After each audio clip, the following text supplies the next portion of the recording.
மதுரை மாவட்டம் விக்கிரமங்கலம் பகுதியில் உங்களுடன் ஸ்டாலின் திட்ட முகாமில் மனு எழுதுவதற்கு பொதுமக்களிடம் 50 ரூபாய் வசூல் செய்யப்பட்டுள்ளது.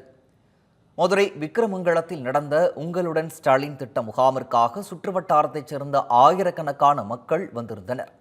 அப்போது அரசு சார்பில் மனுக்கள் எழுதுவதற்கு பணியாளர்கள் நியமிக்கப்பட்டுள்ள நிலையில் முகாமிற்கு வெளியே மனு எழுதுவதற்காக ஏராளமான தனிநபர்கள் ஒரு விண்ணப்பத்திற்கு 50 ரூபாய் வரை வசூல் செய்துள்ளனர். மேலும் பொதுமக்களிடம் கேட்டபோது முகாமிற்கு உள்ளே பணியாளர்களிடம் மனுவிற்கான விண்ணப்ப படிவம் தீர்ந்துவிட்டது, அதனால்தான் வெளியில் பணம் கொடுத்து மனுக்களை எழுதி வாங்குகிறோம் என தெரிவித்தனர்.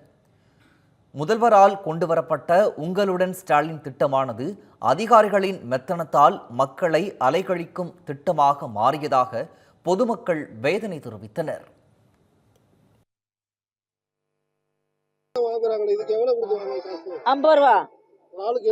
எழுதுறதுக்கு 50 ரூபா பாரத்துக்கு இல்ல, எழுதுறதுக்கு இந்த 50 ரூபா கொடுத்தா டீ குடிக்க வாங்கி போறாங்க. என்ன செய்ய? ஓசின்னு சொன்னேன், விடல, கேட்கல.